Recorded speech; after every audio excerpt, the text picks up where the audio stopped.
भी मिसाल दी थी कि कंधा लगा और कोई नुकसान है, सच नहीं हुआ है, लेकिन फर्ज करें कंधा लगता है किसी ऐसे शख्स को जो कि पहले से फ्रैक्चर्ड लिम्ब का पेशेंट था और उसके प्लास्टर चढ़ा हुआ था। अब सूरत हाल क्या होगी? यस, अब ये सूरत हाल सीरियस है, क्योंकि अगर किसी प्लास्टर लगे हुए पेशेंट को आप आता हुआ देख रहे हैं तो उसके लिए तो स्पेस क्रिएट करना ये तो अखलाकी फर्ज है और कानूनी भी तकाजा है कि उसको स्पेस दी जाए ताकि वो आराम से मूव कर जाए। अब अगर आप उसको स्पेस नहीं दे रहे हैं और उससे जाकर टकरा जाते हैं, चाहे वो जानबूझकर करें या अनजाने में करें, ये नेग्लिजेंस काउंट होगी और उसके ऊपर डेफिनेटली कानून हरकत में आ सकता है। ठीक? या एक फर्ज करें एक नाबीना शख्स है और वो हाथ में व्हाइट स्टिक लेकर चल रहा है और आप उसको रास्ता नहीं देते, उसको गुजरने में दुश्वारी हो रही है और परेशानी हो रही है, तो फिर जाहिर सी बात अखलाकी अकदार पामाल होंगी और किसी न किसी लेवल पर इस पर नोटिस लिया जा सकता है। तो ऐसी कई चीजें होती हैं जहां सिचुएशन डाइवर्स हो जाती है और वहां पर वो क्राइम के एक्ट में आ जाता है। ओके, नेक्स्ट डेफिनेशन देखते हैं। कंप्लेंट। कंप्लेंट का मतलब यह है इल्जाम लगाना, एलिगेशन। ठीक है, इल्जाम जो है वो जबानी भी लगाया जाता है और रिटन में भी दिया जाता है, लेकिन इल्जाम जब तक साबित नहीं होता मुल्जिम मुजरिम में कन्वर्ट नहीं होता, ये बात याद रखिएगा। तो इल्जाम हो सकता है लेकिन उसके शवाहिद और उन शवाहिद को किसी जुडिशरी के सामने रखा जाए या लॉ एनफोर्सिंग एजेंसीज के सामने रखा जाए और फिर बाकायदा प्रूफ या डिसप्रूफ किया जाए, तब जाके मुल्जिम जो है वो मुजरिम में कन्वर्ट होता है। ओके, तो कंप्लेंट की कुछ इस तरीके से तारीफ होती है। कोर्ट, नेक्स्ट हम, कोर्ट हर उस जगह को कह सकते हैं जहां पर कानून के मुताबिक जुडिशरी और लॉ एनफोर्सिंग एजेंसीज मिलकर किसी मामले को तय कर रहे हो और प्रूफ या डिसप्रूफ कर रहे हो, उस मकाम को कोर्ट कहा जाता है। अमूमन कोर्ट हर मुल्क में उनकी जगहें होती हैं और उनके लेवल्स होते हैं, जैसे कि सुप्रीम कोर्ट, हाई कोर्ट और मजिस्ट्रेट कोर्ट और सेशन जज कोर्ट और शरीयत कोर्ट, फेडरल कोर्ट, ये मुख्तलिफ कोर्ट्स हैं। तो यहाँ पर फैसले किए जाते हैं, लेकिन ये फैसले आम आदमी नहीं लेता, ये फैसले जो है डेफिनेटली क्वालिफाइड मजिस्ट्रेट और जजेस और वकील हजरात मिलकर लेते हैं। यहाँ तक बात क्लियर है? Yes sir. ओके जी, नेक्स्ट हमें डिपोजिशन। डिपोजिशन क्या है? हर वो स्टेटमेंट जो कि हल्फिया तौर पर लिया जाए और कोई विटनेस यानी कोई जो गवाह है वो जो है वो ऐसे लिया जाता है कि अगर वो मुसलमान है तो कुरान शरीफ के ऊपर हाथ रखेगा, क्रिश्चियन है तो बाइबल के ऊपर हाथ रखेगा, हिंदू है तो गीता और उनकी जो भी मुकद्दस किताबें जो हैं उनके ऊपर हाथ रख के कसम खाएगा कि मैं जो कहूंगा कहूंगा, सच के सिवा कुछ नहीं कहूंगा, और अगर मैं झूठ बोलूं तो मेरे ऊपर खुदा की लानत। इसको कहते हैं हम डिपोजिशन। ठीक, ये करना क्यों लाजिम होता है? सवाल ये पैदा होता है ऐसा क्यों किया जाता है? उसकी वजह ये होती है कि यहाँ पर थोड़ा सा बिलीव जो है इंसान का या जो जमीर है उसको भी एक अखलाकी तौर पर इन्वॉल्वमेंट रखा जाता है कि इंसान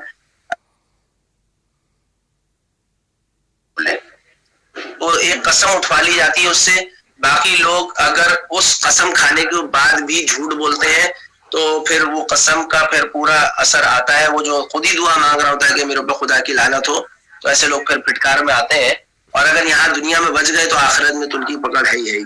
तुम्हारे लिए एक आखिरी एक चेक पॉइंट होता है अखलाकी जुर्रत का कि उस इंसान को अखलाकी तौर पर भी पाबंद रखा जाए अदालत में और उससे ओथ ले लिया जाए अपने रिलीजियस बुक के ऊपर, अब वो कोई सा भी रिलीजन हो।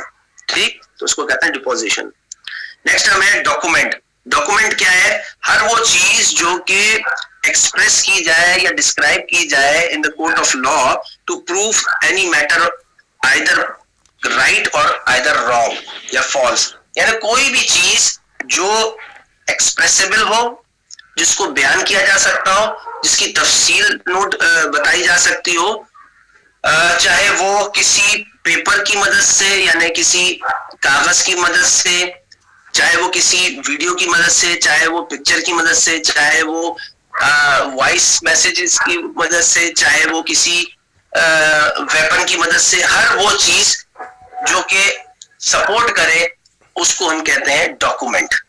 ठीक है, जैसे डॉक्यूमेंट कर देना, जब हम कहते हैं डॉक्यूमेंट कर देना, एक डॉक्यूमेंट होता है फिजिकल या खाली सिर्फ पेपर, एक है डॉक्यूमेंट कर देना यानी उसका इंदराज कर देना, उसको हैसियत दे देना।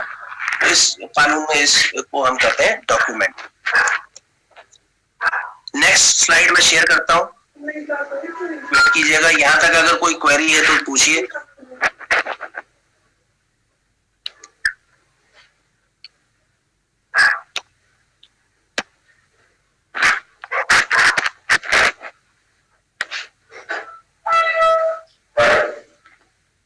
अच्छा, ये तस्वीर तो थोड़ी सी, एक मिनट, आप लोगों को दिख रही है? मोबाइल आपको थोड़ा सा मूव करना पड़ेगा।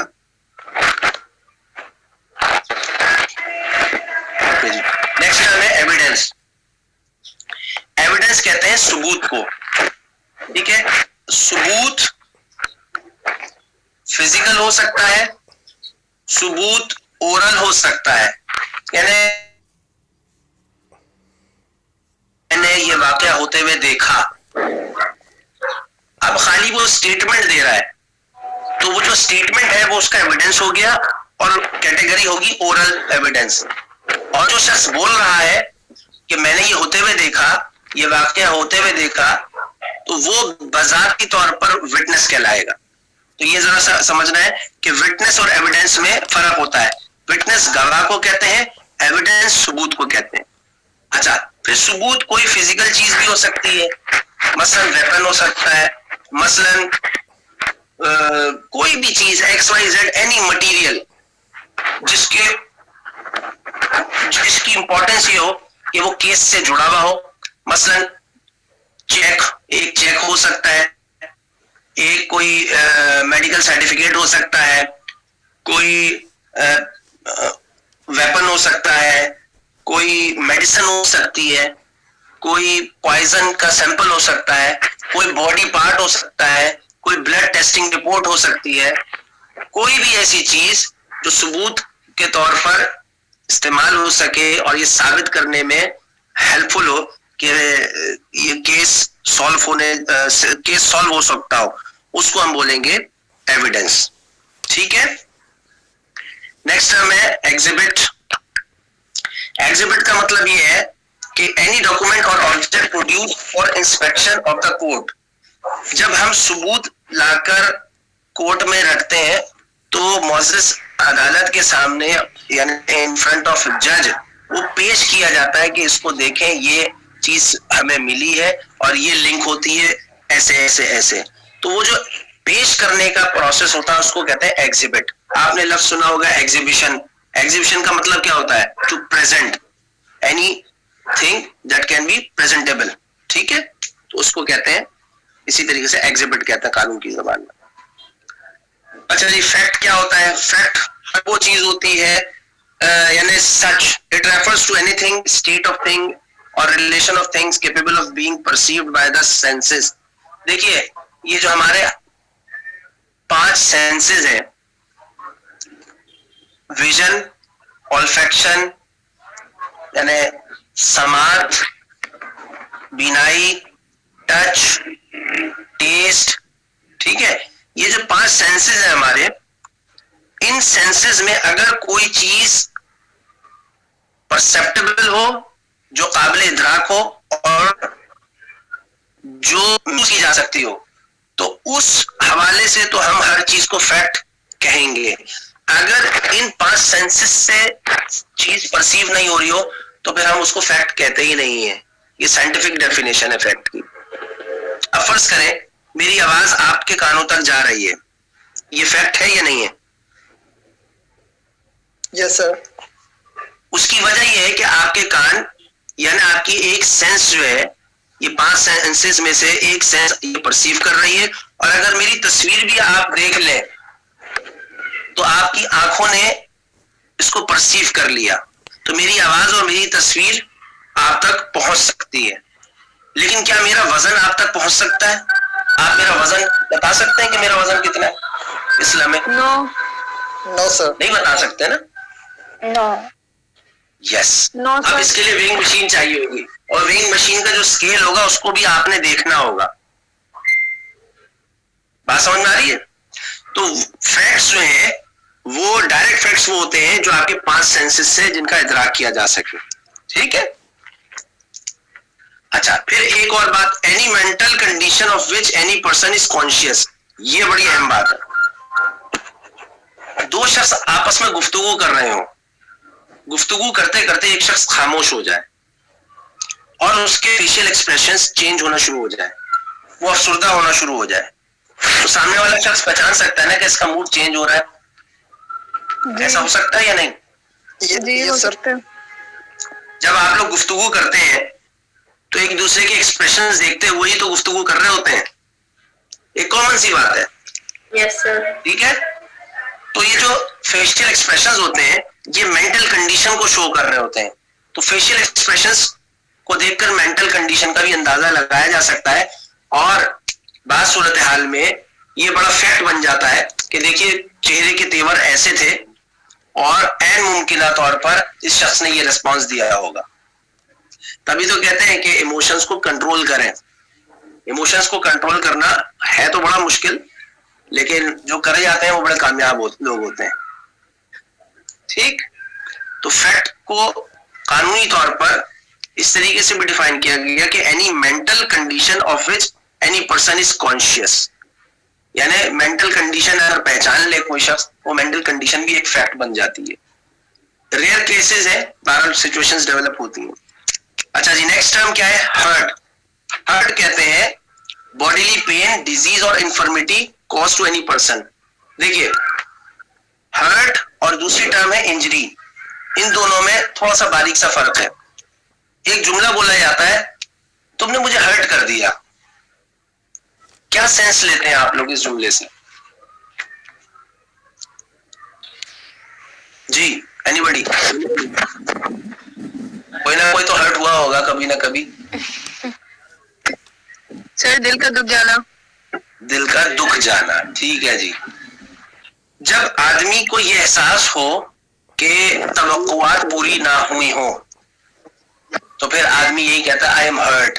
ठीक है, मुझे तकलीफ हुई, मैं मायूस हुआ, मुझे बड़ी डिस्करेजमेंट हुई, ये है हर्ट। लेकिन हर्ट को कानूनी तौर पर कैसे डिफाइन किया गया है ये जरा सुनिएगा। बॉडीली पेन, डिजीज और इंफर्मिटी। अब ये खाली हर्ट वो नहीं है जिसका अभी आपने जिक्र किया, ये बॉडीली पेन भी है और ये बीमारी भी है। अगर बीमार हो जाए आदमी तो वो हर्ट होता है या नहीं? अब ये सवाल देखिए एक नए अंदाज से, या वो खुश रहता है? नहीं सर, वो हर्ट होता है। यहाँ पर जो हर्ट होता है ना, वो यहाँ पर जी जी हर्ट की बात हो रही है वो फिजिकल लेवल पे हो रही है, मेंटल या इमोशनल लेवल की यहाँ पर मेरे ख्याल से नहीं है। देखिए, हर्ट में जब हम ये बात करते हैं कि डिजीज भी शामिल हो गई तो इसका मतलब ये है कि अब बाकायदा उसके अंदर तकलीफ का अमल शुरू हो गया। भाई दुनिया की कौन सी ऐसी बीमारी है जिसमें तकलीफ नहीं होती हो? ये सर सभी में होती है। बीमारी तो है ही तकलीफ का नाम। ठीक है, बिल्कुल। अच्छा, दूसरा बॉडीली पेन, ये भी एक बड़ी अच्छी डेफिनेशन है इसका एस्पेक्ट। फर्ज करें एक मोटा आदमी सीट पर आकर बैठ जाए आपके साथ और आपको दबाना शुरू कर दे, या जानबूझकर ना दबाए, अपने मांस से ही आप दबना शुरू हो जाए, तो आपको बॉडी पेन होगा।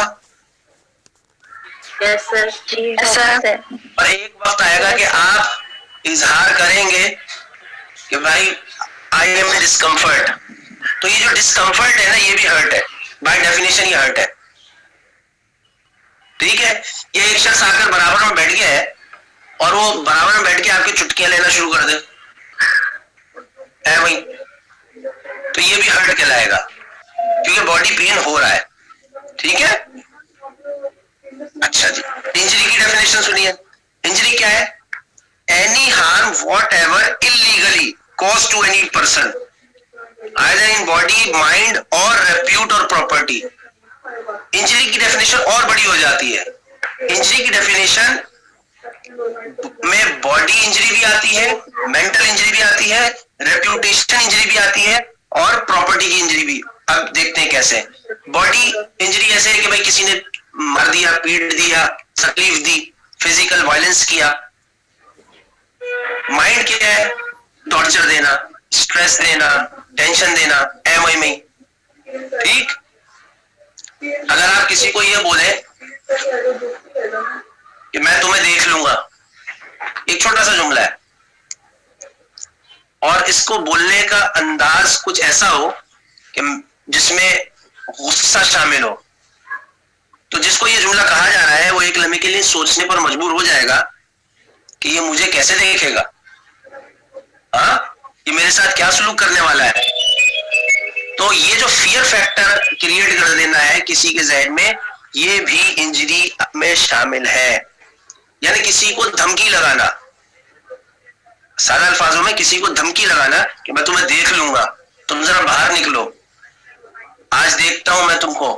तो ये जो जुमले होते हैं ये बाकायदा धमकी में शुमार होते हैं और इसकी कानूनी हैसियत बन जाती है। ठीक। अच्छा, इसी तरीके से जो रेप्यूट है, रेप्यूट कैसे मुतासिर होती है? फर्ज करें आपका एक बिजनेस था और आपके बिजनेस की जगह पर आकर किसी क्लाइंट ने शोरगुल मचाना शुरू कर दिया और उस शोर की आवाज जो है वो नेबर्स तक गई, या आपके दूसरे क्लाइंट्स को ये पता चला कि यहाँ पर शोर शराबा हो रहा है, तो बिजनेस मुतासिर होगा या नहीं होगा? डेफिनेटली होगा। आपके वहां से क्लाइंट्स जो है वो स्विच करना शुरू कर देंगे। ठीक। तो रेप्यूट मुतासिर हो जाती है, तो इसको भी इंजरी में ही शुमार किया जाता है, बाकायदा इसके ऊपर सू केसेस डेवलप हो जाते हैं। अगर आपको अपने बिजनेस में कोई कंप्लेन है भी किसी से, तो उसका एक तरीका होता है, अखलाकी अक़दार को नहीं छोड़ा जाता और लीगल नोटिस दिए जाते हैं, तो बात ठीक रहती है। लेकिन किसी के बिजनेस की जगह पर जाकर शोर मचाना, ये उसके हक में चल, लिहाजा बचना चाहिए ऐसी एक्टिविटीज से। एक छोटी सी मिसाल देता हूं आपको। आपका क्लिनिक है, आपके क्लिनिक में एक पेशेंट आता है और जिसका आपने पहले इलाज किया हो, उसको फायदा नहीं हुआ, अब वो गुस्से में आया हुआ है, वो आके आपसे कंप्लेन कर रहा है।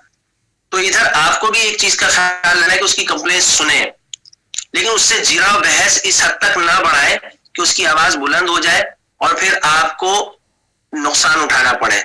लिहाजा बचें, और अगर ऐसा हो जाए तो फिर आपके पास भी एक राइट है कि आप उसके ऊपर उल्टा सूकेस कर दें कि इसने मेरी रेप्यूटेड जगह को मुतासिर किया।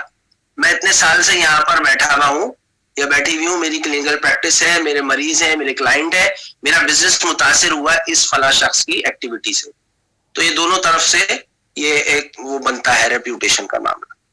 इसी तरीके से प्रॉपर्टी है, आप किसी की प्रॉपर्टी को नुकसान नहीं पहुंचा सकते हैं, आप किसी के खड़ी हुई गाड़ी का नुकसान नहीं कर सकते, किसी की बाइक को, अब ये दंगे हो जाते हैं, फसाद हो जाते हैं, लोगों की गाड़ियां जला देते हैं, ये गलत है, ये प्रॉपर्टी को नुकसान किया। ठीक। ऐसे ही आप किसी के दरवाजे पर जाकर लात नहीं मार सकते, आप गुस्से में है, किसी के दरवाजे पर जाकर लात मार दी, निकलो बाहर, नहीं जी गलत है, ये नहीं कर सकते, ना कानूनी तौर पे ना अखलाकी तौर पर। ठीक।